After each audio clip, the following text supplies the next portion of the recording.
Assalomu alaykum hurmatli dehqonlar, bog'bonlar, uzum ishqibozlari. Bugungi sana 25-sentyabr. Biz Tojikiston Tursunzoda shahridamiz. Bugungi videomiz uzum ko'chatlari haqida bo'ladi. Qanday qilib mana shu holatga ko'chatlar yetib keldi. Va ko'pchilik mendan uzum ko'chat so'raydi. Qachonki video chiqarsam, ko'chatlari bormi deyishadi. Ko'rib turganingiz bu ko'chatlar Tojikistonda.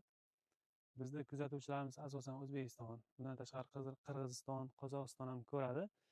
Bizga ham dastavka bormi deyishadi.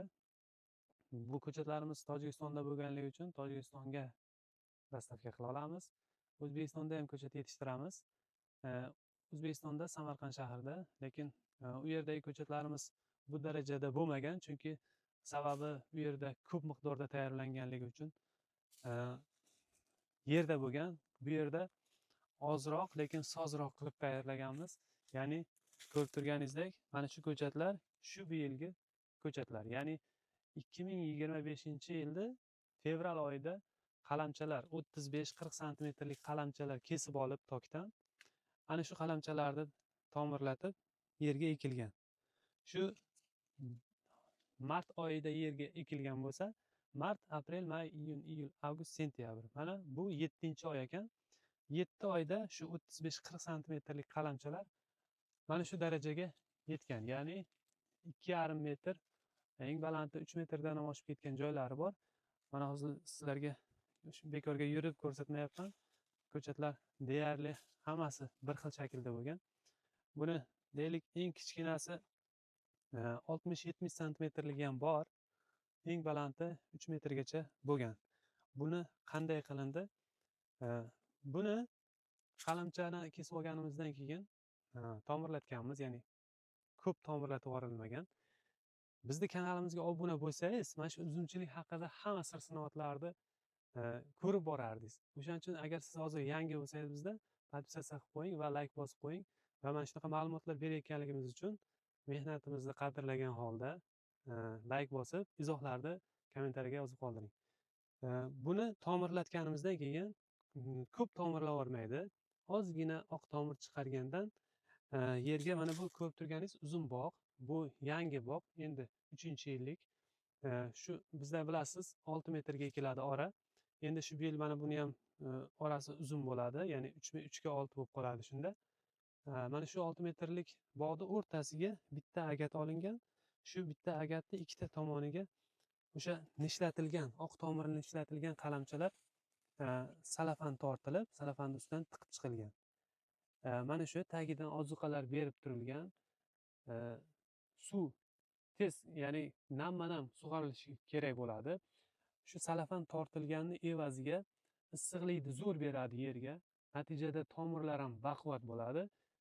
Tagiga o't chiqmaydi. O'shanda ko'chatlarimiz mana shu holatgacha yetib keladi. Va bilasiz, qalamchani qo'ygandan keyin tagidan bir nechta ko'k novda chiqib shoxlaydi. Har bitta bargni tagidan ham novda chiqadi. Har bittasini tozalab turiladi. Yaqinroq kelib ko'rsating. Mana. Deylik, mana shu qalamchamiz shu bu yilgi 1 yillik novda. Mana 1 yillik novda. Deylik 15-20 santimetr tashqarida bo'lsa, 20 santimetr ichkarida. Mana shundan chiqqan bitta yashil novdani qoldirganmiz. Qolgani olib tashlangan. Va mana shu novda, mana ko'rib turibsiz, yaqinroq. Bu qizarib pishgan. Bu qishda ham sovuq urmaydi. Qizarib pishgan novda. Endi bu hozir suvdan tortganmiz. Mana kelib to 2 metrdan oshgan pishgani. Va kichigini olsak, kichigi ham mana. Kichkinalari mana shunaqa holatda. Mana bu ham deyarli 50-60 santimetr novdasi pishgan. Endi suvdan tortyapmiz. Hali bularni noyabr oyida bular barglarini tashlaydi. Barglarni tashlagandan keyin biz asta buni yerdan kovlab olamiz.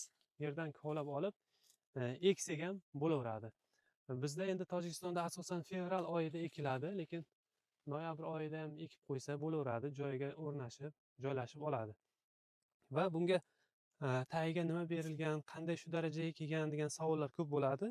Yangi qalamcha ishlatilib ekilgan vaqtida hech qanaqa dori berilmaydi, chunki tomir o'zi nimjon, hali faqat suv berishlik kerak, uni jonlantirib olish kerak bo'ladi. Ozgina jonlanib, 1-2 oyda ko'karib qolgandan keyin mana bu ariqchasiga dorilar solinaveradi. Ya'ni karbamid, amofos shu dorilar beriladi, faqat kam-kam, tez-tez. Shu arig'iga solib yumshatib turiladi. Har xil o'tlardan, mana arig'ini o'tlardan tozalab turiladi. Ko'rib turibsiz, mana bu taraf hammasi o't. Ariqni ichida agatda hech qanaqangi o't yo'q. Mana shu agatni u betida ham xuddi shunday.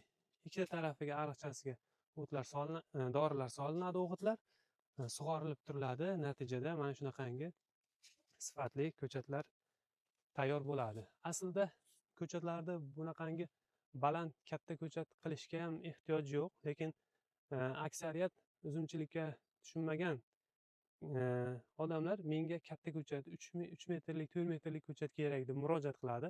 Shularni talabiga binoanki mana shu 2 metr 3 metrlik qilib qo'yaylik dedik. Aslida ko'chatimiz shu ekkaningizda shu bir qarich 2 qarich pishgan novdasi qolsa bo'ladi. Chunki buni ekasiz noyabr oyida o'rnashib oladi. Fevral oyiga borgandan keyin shu bir qarich 1,5 qarich qo'yib kesib tashlasangiz, o'sha tomirdan kelayotgan kuch o'sha bir qarichdagi 5 ta 6 ta kurtakni tezroq uyg'otib tepaga chiqarishga harakat qiladi. Agar siz mana shu ko'chatni butunlayga shunday qoldirib tezroq bundan hosil olaman desangiz, xato qilasiz. Chunki bunaqangi 2 metrlik 2,5 metrlik ko'chatda deylik 20 ta 30 ta ko'zi bo'ladi. Ekkaningizdan keyin har bittasini ko'kartirish kerak. Keyin siz uni tozalab turishingiz kerak bo'ladi. Faqat tepadan ko'karganini qoldirishingiz kerak bo'ladi. Bunda ham parvarish qilsa bo'ladi, lekin bu qarovchi dehqonga bog'liq. Bunaqa katta ko'chatlarni ham shu holatda ekib, mana shu tepasidan davom ettirib ketsa ham bo'ladi.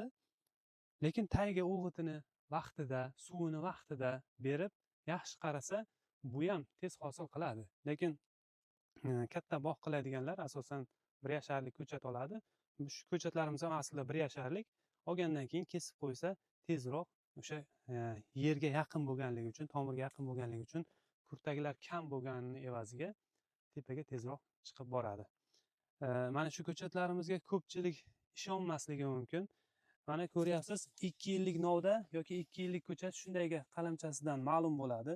Yaqinroq kelib ko'rsating. Deylik, mana shu novda, agar bu 2 yillik bo'lganda, bunday yonidan bitta novda chiqib, mana bu keyin chiqish kerak bo'ladi. Mana bu shu yilga mana chiqqan. Ko'ryapsiz, bitta novda, bu eski novda 1 yillik. Xulosa, ko'chatlarni mana shunaqangi sifatli qilib tayyorlasa bo'ladi. Bu yerda bizda 6 xil navdagi uzum ko'chatlarimiz mavjud. Mana u tarafda ham, bu tarafda ham anchagina ko'chat. Xudo xolasa, agar kimga kerak bo'ladigan bo'lsa, murojaat qilsalaringiz bo'ladi. Tojikiston bo'ylab yetkazib beramiz va kimdaki O'zbekistondan yoki boshqa davlatdan so'raydigan bo'lsa, ularga ham yetkazib beramiz, to chegaragacha yetkazib berishimiz mumkin. Bizda bu yerda biz 6 ta eng zo'r navlarni terib, ya'ni bugungi kunda sinovdan o'tgan, tajribadan o'tgan, ya'ni hosildorligi zo'r bo'lgan 6 ta eng zo'r navlarni tanlab ko'chat qilib qo'yganmiz. Ya'ni bulardan birinchisi eng zo'ri hozir trenddagi avatar navi, ikkinchisi Rizamat ota, O'zbekistonda shunday deyiladi, bizda shoxona deyiladi. Aslida ikkalasi ham bir nav. Uchinchisi Preobrazhение, erta pishar nav. Keyin Manicure Finger, bizda prezidentskiy nav deyiladi, aslida Manicure Finger. Beshinchisi Mercedes, ya'ni bizda Победа deyiladi, har joyda har xil asl nomi. Endi bilmadim, Pobedadir yo Mersdir. Ya'ni o'sha bu ham hosildorligi juda yuqori, ikkinchi hosilda ham qilib pishirib bera oladi ham.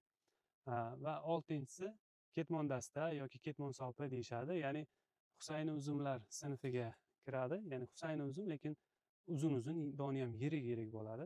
Mana shu 6 xil navdan ko'chatlarni tayyorlab qo'yganmiz. Kimga kerak bo'ladigan bo'lsa, murojaat qilasizlar. Agar siz O'zbekistondan bo'lsangiz, unda ham murojaat qilsangiz, bizda Telegram guruhimiz bor. Ya'ni pastda kommentariyada opisiya qismida Telegram guruhimiz silkasini qoldiramiz. Bu guruhimizga kirib murojaat qilsalaringiz, biz sizga O'zbekistondagi manzilimizni, telefon raqamlarimizni beramiz. Siz bemalol Samarqand shahridan olishingiz mumkin bo'ladi. Buning uchun bizga Telegram guruhimizga a'zo bo'lishingiz kerak bo'ladi. Rahmat hammaga e'tibor uchun. Videomiz ma'qul bo'ladigan bo'lsa, layk bosishni unutmanglar. Sog' bo'linglar, salomat bo'linglar.